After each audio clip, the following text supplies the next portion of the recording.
Hello, everyone. Thank you for joining me today. This is the second episode in the series, The True and Hidden Origin of the Ewe People. So, in this episode, we continue to tell the Ewe story.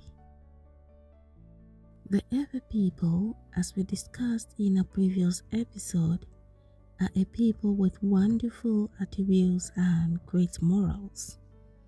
Despite these, the Ewe people have faced many challenges over the years.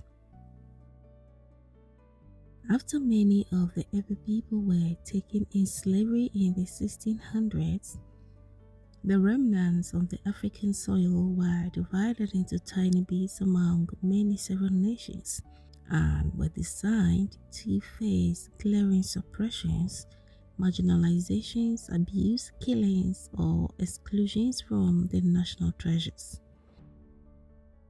Today, the Ewe tribe of West Africa can be likened to a tribe marked for extinction through programmed cultural assimilation. Yes, programmed cultural assimilation. What is cultural assimilation?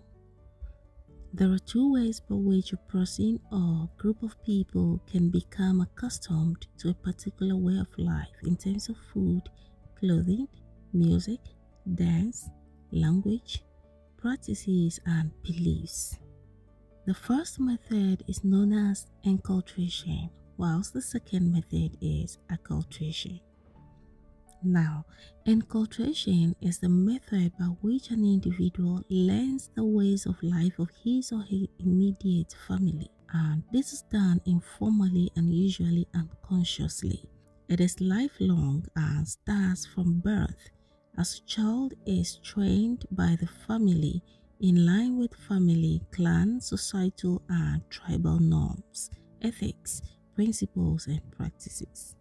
Thus, enculturation helps an individual to acquaint himself or herself with his indigenous or native culture, which gives him identity and purpose.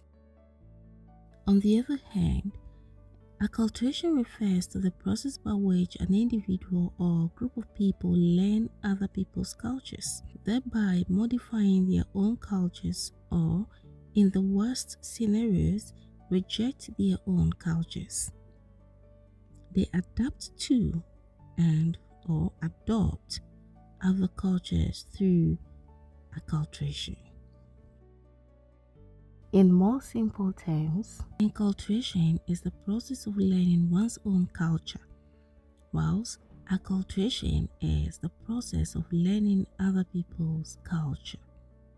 Acculturation could be unplanned, where an individual who leaves his or her original cultural setting and mingles in a different cultural setting needs to adapt to this different cultural setting in order to integrate successfully in his new environment. This is unprogrammed acculturation and it happens always. There are four types of acculturation strategies, and each depends on whether the effect is negative or positive. From the left top corner, we have integration. Integration is the process of learning other cultures whilst preserving one's own indigenous and original culture. You do not throw away your own cultural heritage. Integration comes with a lot of respect. Respect for one's own culture and respect for other people's culture. That is what makes it the most positive of all the acculturation strategies because it promotes peaceful coexistence. The next strategy is separation. Separation occurs where individuals reject the dominant or host culture in favor of preserving their culture of origin. It is called separation because the individual virtually separates himself from the host or dominant culture by maintaining his original culture. In effect, he is not able to relate well with the new environment and so lives in isolation. Separation is only good in the sense that original cultures are preserved.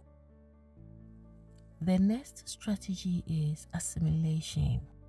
Assimilation is when the individual rejects or denounces his own culture, whether voluntarily or otherwise, and adopts a new culture. In this regard, the individual loses his identity.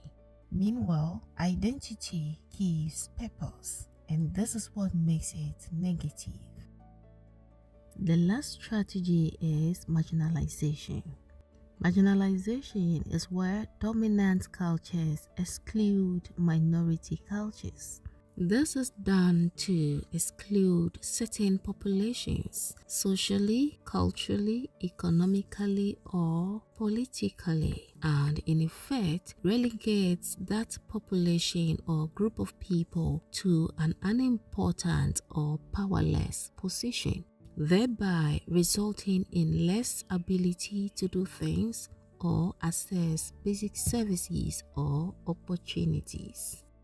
The purpose is to make his culture inferior so that he will assimilate into the dominant culture. It's important for us all to understand that prolonged separation, prolonged marginalization results in assimilation. So we have seen that with regards to acculturation, there could be integration or assimilation.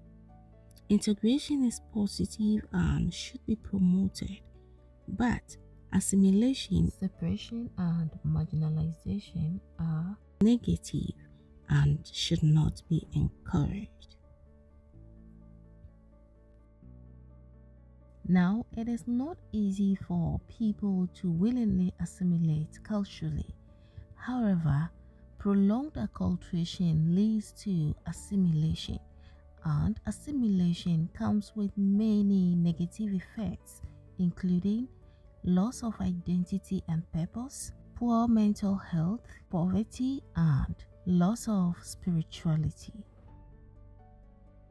Meanwhile, it is important to preserve one's original culture for many reasons, including cultural preservation, cultural diversity, social cohesion, health, spiritual, and economic benefits. Now that we understand what cultural assimilation is, why do we say that the Ewe people are on a programmed cultural assimilation strategy? Who is behind it? What is being done? And why is it being done? Join me in our next episode where we will discuss why, who, and what has been done to culturally assimilate the Ewe people. Thank you for watching. Bye.